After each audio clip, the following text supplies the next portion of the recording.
Bonjour Elisabeth, bienvenue. Je suis ravie de t'accueillir sur mon blog et faire un interview avec toi.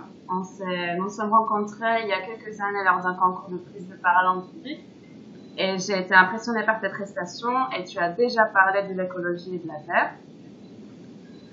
Tu es une femme inspirante, donc ça rentre dans le cadre de mon blog et on parlera d'un sujet tout à fait différent et nouveau pour le blog qui est l'écologie. Parce que tu t'es lancé à un moment donné de ta vie, tu as fait plein de choses différentes. Tu es auteur des livres, de fiction, de courts-métrages, de documentaires. Et en parallèle de ton métier de coach et de consultante RH, tu as décidé de créer l'association Terre de Licorne et de devenir auteur de la web-série, de partir un peu partout dans le monde, faire des documentaires sur les animaux et de te consacrer à la cause animale. Donc, bienvenue. Merci, Paulina. Je suis heureuse d'être là avec toi pour cette interview.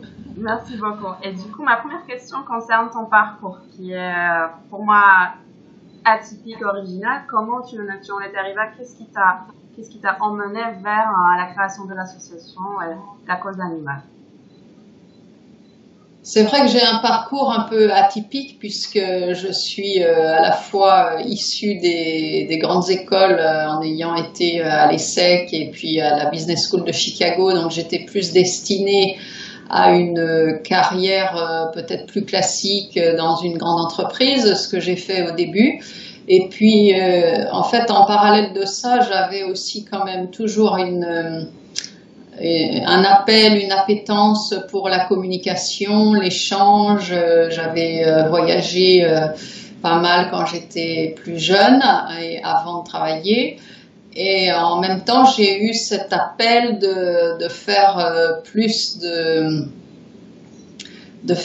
d'actions, justement en utilisant la communication et les moyens que nous connaissons, notamment la vidéo, pour inspirer, comme tu viens de le dire, les personnes à agir et à s'engager pour notre planète, puisque finalement nous habitons tous et toutes cette même planète. Et au fur et à mesure des années, j'ai été soit à mon compte, soit en société de conseil en management et en développement des ressources humaines.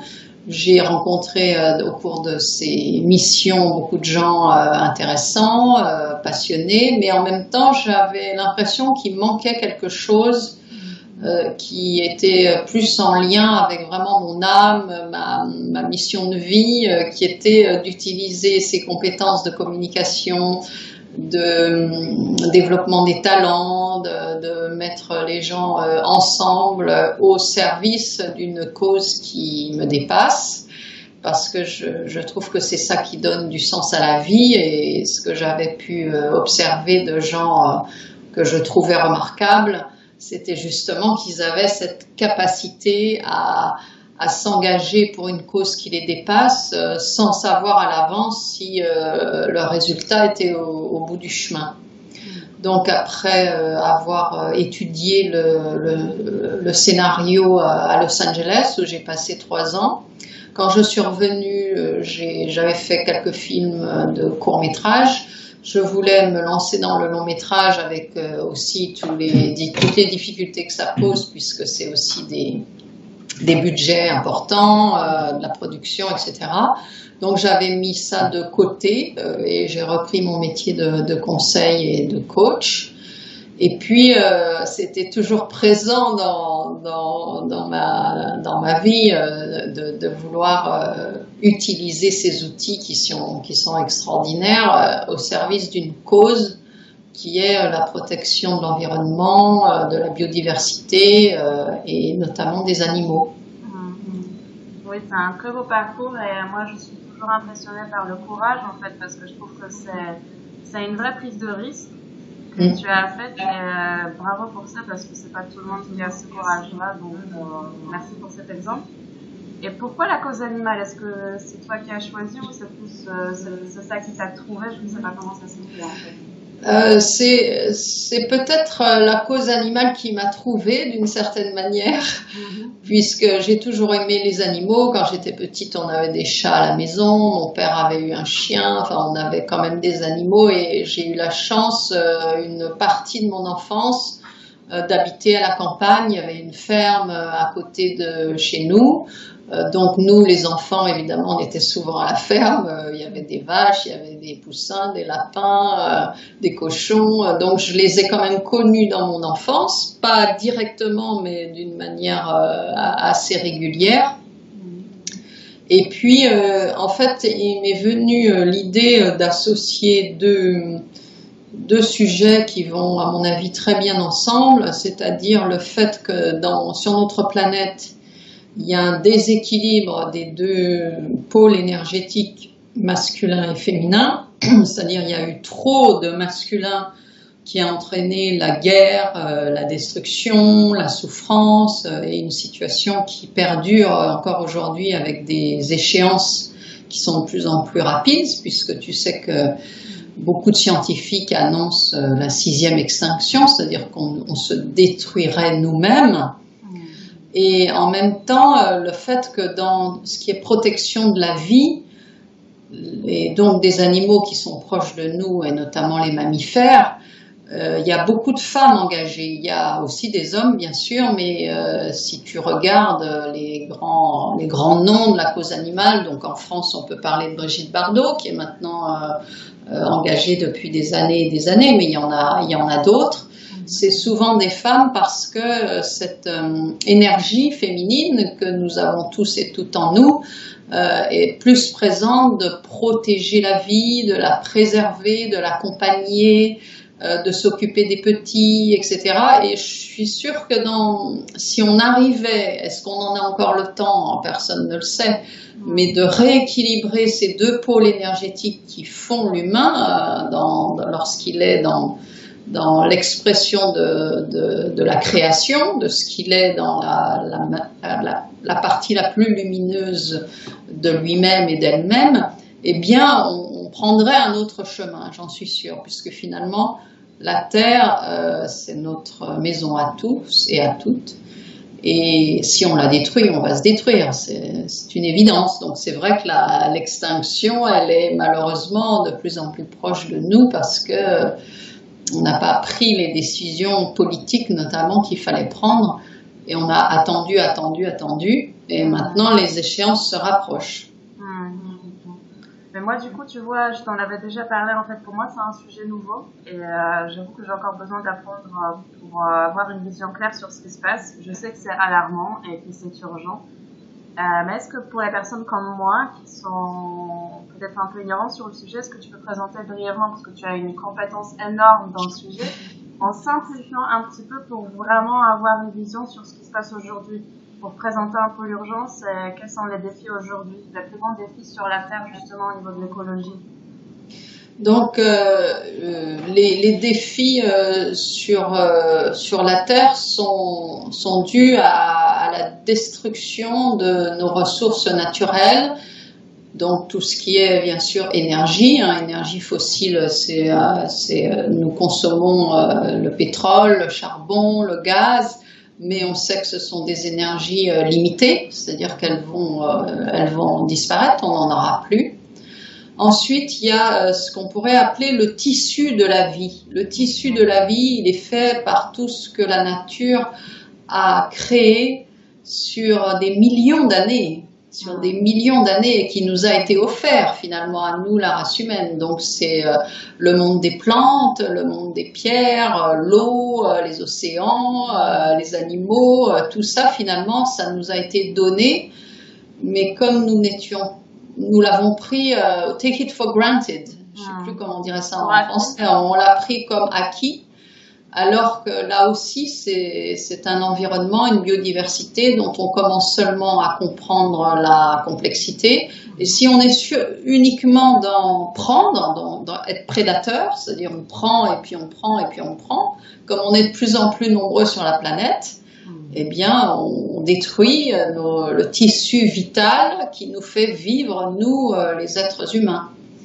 Alors le problème, je suis d'accord avec toi, il est gigantesque, il est complexe, donc par quel bout le prendre? Et il y a en même temps beaucoup de gens qui œuvrent, enfin qui essayent de faire différemment, hein, que ça soit de la nourriture bio, que ça soit le recyclage, que ça soit les énergies alternatives comme le soleil, le vent, etc. Mais nous, chacun d'entre nous, dans notre relation à la Terre, si on arrive à la modifier pour être plus respectueux et plus dans une relation d'amour finalement avec la Terre et de tout ce qu'elle nous donne, eh bien on peut changer les choses, de passer de prendre tout pour acquis à être dans une interrelation avec le vivant. Et je trouve que les animaux, ça nous touche beaucoup. Parce que quand on a été enfant, la plupart d'entre nous, on a été en contact avec des animaux, enfin de moins en moins hélas pour les enfants d'aujourd'hui, mais je vois bien, tu vois là, en ce moment il y a le marché de Noël dans la ville où j'habite, eh bien ils ont mis des petites chèvres, des petits moutons, et les enfants, il n'y a rien à faire, même s'ils ont des tablettes, des téléphones, ils vont vers le vivant, ça les touche, Et ces animaux, on devrait en être, comme l'a dit Laila Del Monte, que tu as rencontré, des gardiens. Des gardiens. Alors, il y a mon idée, finalement, pour revenir à la web-série, c'était de dire, avec des animaux et des mammifères en particulier, qui nous touchent, puisque nous sommes nous-mêmes, les humains, des mammifères, c'est-à-dire on a besoin de manger, on a besoin de boire, on a besoin de dormir, de se reproduire, comme les mammifères.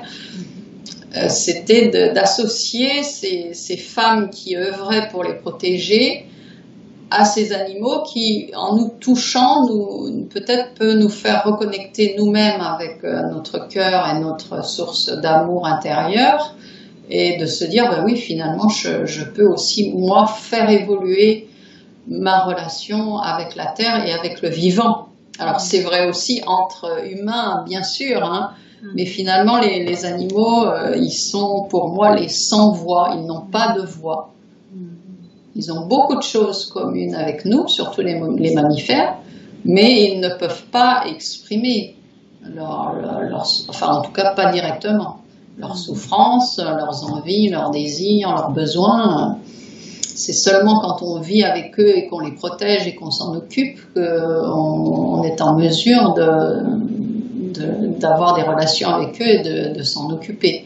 Et ces femmes le font, et souvent depuis longtemps, avec beaucoup de courage aussi, tu citais le courage, de dévouement, et souvent dans des milieux hostiles, hein, c'est-à-dire que le milieu dans lequel ces femmes ont œuvré n'était pas favorable à leur action. Oui, donc c'est en fait le changement d'attitude et ne pas se dire voilà, on peut rien faire, c'est trop grand, le défi est trop important pour agir, c'est plutôt le contraire, c'est step by step, comme tu me dis, pas petit à petit mettre sa pierre à l'édifice en fait. Voilà. Oui, donc parle-nous un petit peu plus de la Terre de Licorne et de ton projet de la web-série. Alors, Terre de Licorne, c'est donc l'association que nous avons créée pour produire ces vidéos et ces films, notamment cette web-série sur des femmes remarquables qui s'occupent des animaux. Et j'ai un projet qui concerne 8 femmes qui sont dans différentes régions du monde et qui s'occupent, comme je te disais, de différents animaux. J'ai choisi des animaux domestiques et des animaux sauvages. Les animaux domestiques, à ce stade, en tout cas pour les femmes, j'ai le chien et notamment le lévrier en Espagne, qui est avec un niveau de maltraitance qui paraît incroyable. En 2017, on se dit c'est pas possible d'en arriver là. Là, il y a une femme d'origine allemande qui s'est vraiment consacrée à leur cause, qui œuvre pour eux. Et puis dans les animaux qui sont plus soit maltraités, soit en danger d'extinction. Il y a les ours avec Christina Lapis, dont le film existe déjà. C'est notre pilote et il est en ligne sur la chaîne YouTube de Terre de Licorne. Et puis le deuxième qui est en train d'être fabriqué, c'est sur les éléphants. Et les éléphants m'ont toujours beaucoup touchée. Moi, quand j'étais petite, je lisais Babar. Peut-être tu connais le livre pour enfants, Babar, l'histoire de Babar. C'est un petit ours qui a une famille. Et en fait, qui a eu beaucoup de succès, qui a été traduit, qui a eu beaucoup de succès en Angleterre, aux États-Unis, etc. Et finalement, quand je me remets dans la peau de la petite fille que j'étais vraiment loin d'imaginer que, en fait, cet animal qui est quand même magnifique, majestueux et qui est un symbole du continent africain, est aujourd'hui pratiquement en danger d'extinction, tellement il est chassé et braconné pour le commerce de l'ivoire. Et là, cette femme, Daphne Sheldrake, qui est kenyane, mais de descendant de famille britannique, elle a vraiment consacré sa vie à sauver les orphelins, les petits dont la maman avait été tuée, ou alors qui étaient pris par piège. Enfin, les méthodes de braconnage sont vraiment horribles. Et je crois qu'il y a quand même beaucoup de gens qui sont touchés par les éléphants. Il faudrait vraiment qu'on soit de plus en plus actifs, surtout nous en Europe, où on peut faire pression sur l'Europe en disant arrêtons cette chasse complètement délirante, alors que cet animal est aujourd'hui menacé d'extinction. Et puis le troisième projet, c'est sur les orang-outans en Indonésie, qui sont des grands singes, dans les familles de grands singes qui sont les plus proches de nous au niveau de leur ADN. Il y a les chimpanzés, les orang-outans et puis les gorilles. Et dans ces trois grands singes, il se trouve qu'il y a trois femmes zoologues extrêmement connues qui se sont consacrées, qui ont consacré leur vie à ces trois espèces. Et en ce qui concerne les chimpanzés, c'est Jane Goodall, dont tu as peut-être entendu parler, qui sillonne le monde pour faire des conférences, pour aider les petits producteurs, pour faire aussi un travail de femme inspirante pour préserver notre planète et ses habitants. Et puis celle qui s'occupait des gorilles, Diane Fossey, a été assassinée par des braconniers je crois que c'était, je me souviens plus, c'était la Guinée, ou le pays où il y a des gorilles de forêt. Et puis la troisième, c'est Birute Galdikas, qui est en Indonésie et qui s'occupe des orang-outans. Ils sont donc très menacés dans leur forêt primaire, qui est une des forêts très anciennes de la Terre, comme l'Amazonie, mais que l'on brûle pour planter des palmiers à huile.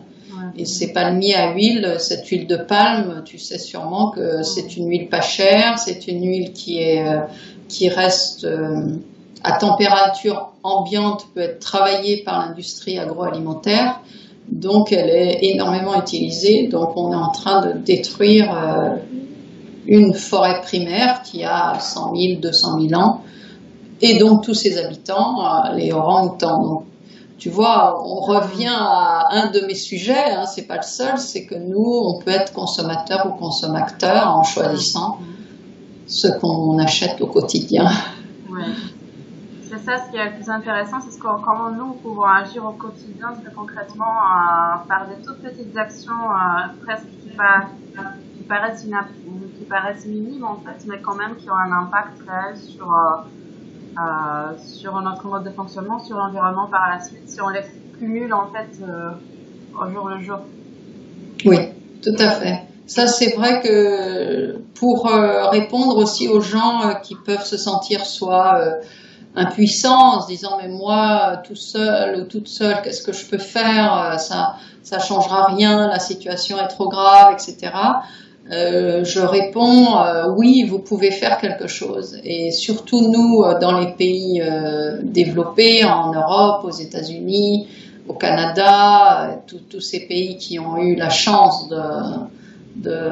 d'évoluer jusqu'aux sociétés actuelles, nous sommes d'abord conscients de tous ces problèmes, notamment via Internet, mais nous avons le choix de ce que nous mangeons et de faire nos courses au quotidien. Et au lieu d'aller vers ce que la société nous propose, qui est toujours la facilité, c'est-à-dire c'est toujours plus facile, c'est toujours plus empaqueté, c'est prêt à être dans un micro-ondes, etc. Progressivement ou rapidement, selon ses prises de conscience, de dire ben non, maintenant je choisis de manger plutôt bio, de la nourriture plus simple, plus saine. Et je lis les étiquettes de ce que l'on me vend, parce que par exemple je veux pas de produits avec de l'huile de palme, ou je décide de manger moins de viande ou d'arrêter la viande parce que je suis au courant de ce que ça veut dire et pour la planète et pour les animaux. Donc on a vraiment une capacité individuelle de changement en devenant consommateur ou consommatrice. Et c'est vrai que plus on sera nombreux, finalement, plutôt que de critiquer les grandes entreprises, de se dire finalement une grande entreprise telle qu'elle soit, elle va suivre ses clients. Donc imagine que le marché de la viande s'effondre, et ben elle va être obligée de proposer autre chose, de faire différemment, de développer une offre plus grande végane, puisque tu sais qu'il y a notamment dans les plus jeunes beaucoup de gens qui choisissent carrément d'être véganes, c'est-à-dire plus de produits animaux, ce qui est un challenge, mais ça peut être un autre choix. Donc les grandes entreprises se bougeront leur offre, enfin, transformeront leur offre en fonction du marché. Et ça, c'est mon expérience de consultante où j'ai travaillé pendant des années avec des grandes entreprises, d'être vraiment conscient qu'en tant que consommateur et consommatrice, on peut faire bouger les choses. Alors il y a des seuils, hein. C'est vrai que si c'est un tout petit nombre de personnes, ça suffit pas, mais s'il y a 10 ou 20%, ça fait déjà bouger tout un marché, et notamment le bio partout en Europe connaît des croissances extraordinaires. Donc tu vois, ça devrait avoir des répercussions aussi sur les agriculteurs, etc. Donc voilà. Super, donc on a vraiment un rôle à jouer, et c'est intéressant parce que ça remet les choses un petit peu plus en place. Nous qui étions à l'origine du changement, on n'a pas besoin d'attendre les gros acteurs de bouger les choses et de changer leur comportement, c'est à nous de commencer. Tout à fait. Merci pour ça. Et du coup, tu nous as parlé pendant la première de la web-série sur Christian Lapis et le sanctuaire des ours en Roumanie, en octobre, du régime végétarien en tant qu'acte citoyen. Et tu en as déjà parlé un petit peu aujourd'hui aussi. Tu peux développer un peu pour quelles raisons il faut limiter la viande aujourd'hui? Oui, alors ce que je voudrais dire aux personnes qui nous écoutent et qui nous regardent, c'est que le régime végétarien aujourd'hui, ça dépasse simplement un choix individuel de dire bon, ben, je veux plus manger de la viande, etc. C'est vraiment pour moi un choix citoyen pour 3 raisons. La première, c'est un choix pour sa propre santé. Donc c'est bien un choix individuel, et qui est lié au deuxième, c'est la condition de l'élevage industriel, qui n'est pas nouveau, hein, on fait de l'élevage industriel depuis très longtemps, mais qui est devenu tellement compétitif, concurrentiel, où il faut produire de plus en plus vite, et de moins en moins cher, hein, c'est le cas du porc, c'est le cas du bœuf, de toutes ces viandes qu'on consomme sans penser à leurs origines, ce qui fait que les animaux non seulement sont élevés dans des conditions atroces, comme si c'était des objets alors que ce sont des êtres vivants, mais en plus sont sursaturés d'antibiotiques, d'hormones, de pesticides, d'insecticides. Notamment, il faut savoir qu'ils sont nourris, ces porcs, ces bœufs, ces vaches, avec des OGM. Nous, en Europe, on a été très ferme, on a dit pas d'OGM, mais les OGM arrivent par la filière animale, puisqu'en fait, ils sont nourris de soja OGM et de maïs OGM. Donc, ce qui fait que quand on mange de la viande, on est en train de se nourrir de produits qui sont pas bons pour la santé, puisque surtout si c'est quotidien ou quasi quotidien. Donc on va avoir des répercussions de pire en pire sur la santé. La deuxième chose, c'est l'impact environnemental de l'élevage. Si vous creusez le sujet de l'impact environnemental, vous qui nous écoutez, vous allez voir que ces conséquences sont absolument extraordinaires. C'est quelque chose qu'il faut arrêter, notamment l'élevage du bœuf. Enfin, ce sont des vaches en fait qui prennent de la place, puisque ce sont des gros animaux, qui produisent bien sûr des excréments, qui produisent du méthane, qui vient à se rajouter à la couche d'ozone.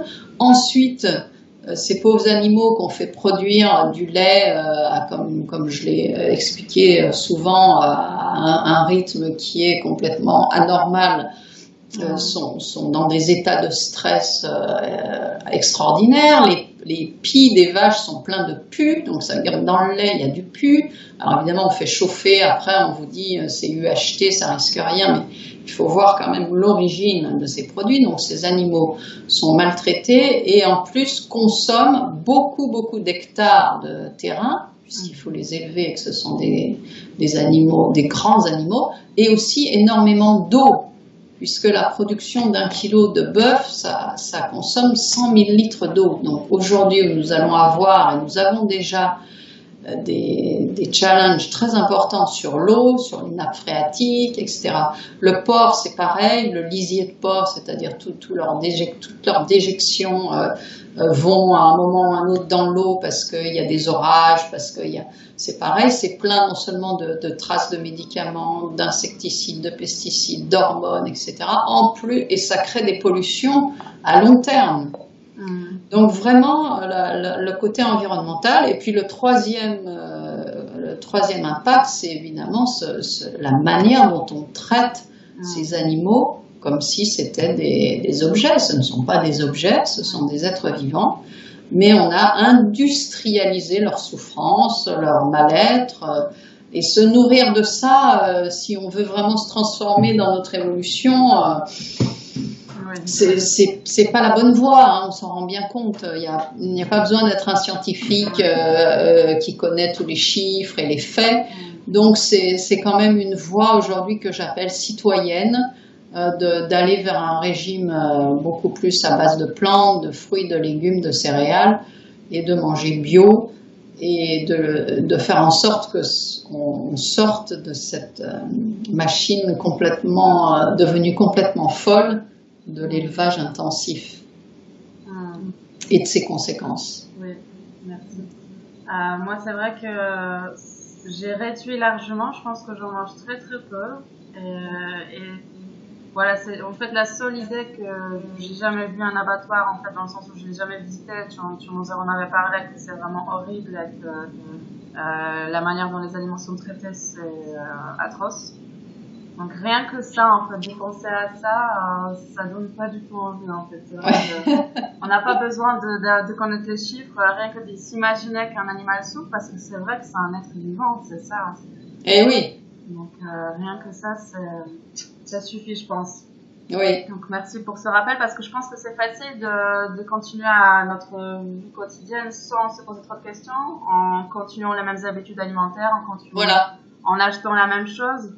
Et en fait, c'est plus simple et plus confortable de ne pas voir, d'être inconscient, en fait. Donc, merci, parce que je pense que dans ton court-métrage, moi, ce qui m'a touchée, c'est que c'est à la fois touchant et violent. Il y a un côté positif, optimiste, où on peut agir, on peut aider, mais il y a aussi une remise comment dire, on voit la souffrance quand même, on voit la violence que l'on produit. Donc, c'est les deux côtés qui sont un peu...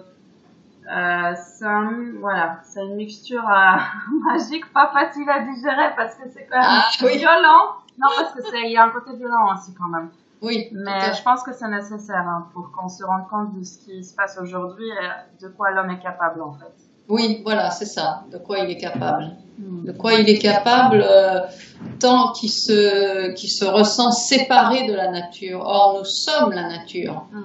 Nous ne pouvons pas vivre sans la nature. Sans l'air qu'on respire, sans l'eau, sans l'énergie, on est...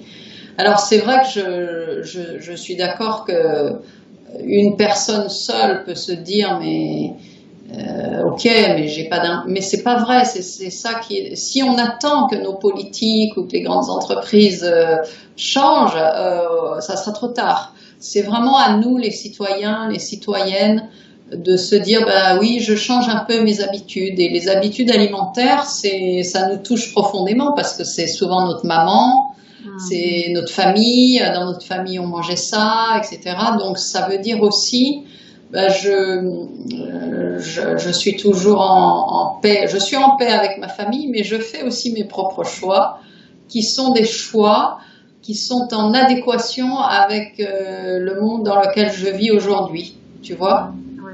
Aujourd'hui, on vit dans un monde très différent de nos parents et de nos grands-parents, et un monde où les challenges sont de niveau mondial. On est face à des challenges qui nous touchent personnellement, mais qui concernent le monde entier. Et ça, nos grands-parents et nos parents ne l'ont pas connu. Ils ont connu d'autres choses, notamment des guerres atroces. Mais je suis sûre qu'ils n'auraient pas, si on parlait avec eux, ils n'auraient pas envie qu'on recommence des guerres. Or, si on ne fait rien, ce qui nous attend, c'est des guerres. Entre nous, entre les riches et les pauvres, entre les pays développés et les pays en voie de développement. Voilà, donc ça a beaucoup d'impact de changer nos petites habitudes, mais en étant conscient, on peut vraiment infléchir le courant qui nous emmène vers la facilité et la destruction. Parce que la société nous fait croire que tout est facile, puisqu'on a des ordinateurs, des téléphones, donc on pousse des boutons, tu vois. Oui. Et du coup, on peut se dire, oh bah oui, je pousse un bouton. Non, la réalité concrète, sur laquelle repose ce virtuel, nous en sommes les responsables, nous en sommes les gardiens, les gardiennes. Et ça, c'est encore une fois le côté féminin un petit peu, c'est la protectrice de la planète.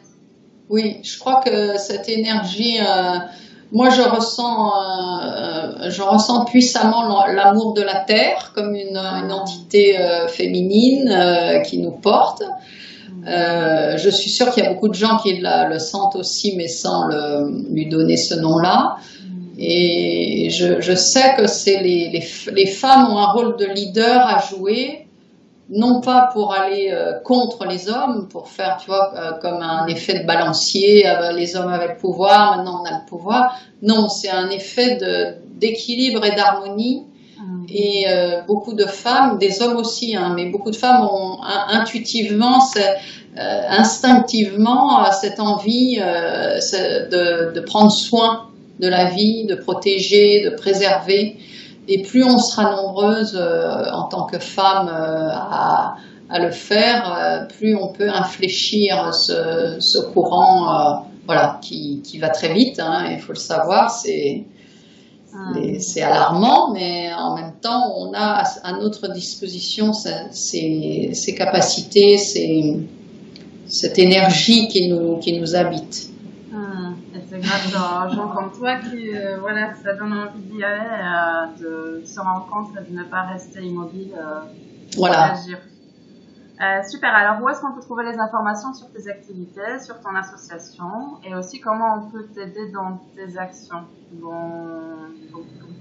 aider la cause animale aussi par la suite. Oui, alors je vous encourage bien sûr à aller voir sur la chaîne YouTube et de vous abonner à la chaîne YouTube Terre de Licorne, sur laquelle on met nos vidéos au fur et à mesure. Aussi de liker notre page Facebook Terre de Licorne. Nous avons un site aussi, femmeremarquable.net, sur lequel vous pouvez faire des dons, puisque nous avons besoin, nous sommes une association à but non lucratif, donc nous travaillons grâce aux dons des personnes qui sont engagées dans notre cause. Et puis, selon le montant des dons, on peut aussi, en partenariat avec les centres ou les animaux dont on témoigne, devenir parrain ou marraine d'un animal, puisqu'en fait tous ces centres qui s'occupent d'animaux protégés ou en voie d'extinction proposent le parrainage, ce qui fait qu'on crée des liens plus forts, plus intimes avec un animal qu'on peut parrainer. Voilà. Et puis je suis bien sûr disponible pour des conférences sur ce sujet, sur des interventions en vidéo, par interview comme on fait ensemble aujourd'hui. Et j'espère qu'on va être de plus en plus nombreux et nombreuses à se mobiliser dans ce sens. Moi, je pense que c'est tout à fait possible avec ton énergie et ta passion et ta détermination. Et moi, je suis impressionnée par les résultats que tu as et par la qualité des documentaires que tu proposes avec tes propres moyens, avec les dons. C'est vraiment impressionnant parce que c'est touchant, c'est beau. Et j'encourage tout le monde d'aller voir.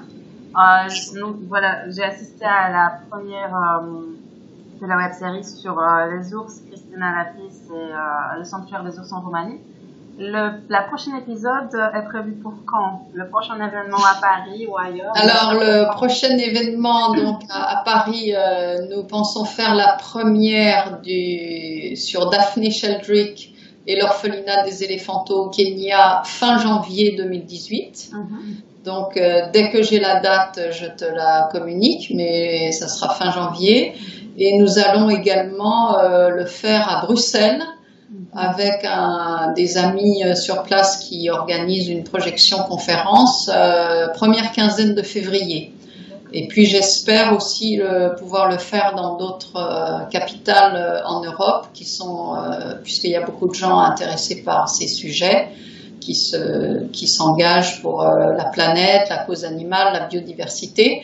Donc voilà, j'espère qu'il y aura d'autres dates premier semestre 2018. Parfait. Donc à Paris, fin janvier, à Bruxelles, début février. Début février, bon, voilà. Ça, c'est les deux dates qui sont déjà certaines à préciser, mais voilà. Oui, super. Et il faut savoir, tu l'as déjà dit dans ton parcours, tu parles parfaitement bien anglais, donc j'imagine qu'il y aura aussi des versions en anglais de la web-série et des événements dans d'autres villes en anglais certainement. Oui, c'est important que tu dises ça, Paulina, parce que les films sont dans les deux langues, en français et en anglais, et ça sera le cas des prochaines web-séries. Et effectivement, nous pouvons organiser des conférences avec des interventions en anglais, avec la version anglaise du film. Et en ce qui concerne le Kenya, je dirais pratiquement tout le film est en anglais, donc on aura à sous-titrer et faire une version française. Super. Voilà. Parfait. Un grand merci Elisabeth, c'est un plaisir. Merci pour ton énergie, pour tout ce que tu fais, pour ton exemple. Et puis très bonne continuation et à très bientôt. Oui, merci Paulina pour cet entretien, c'était un plaisir, vraiment. Merci beaucoup. Merci à toi.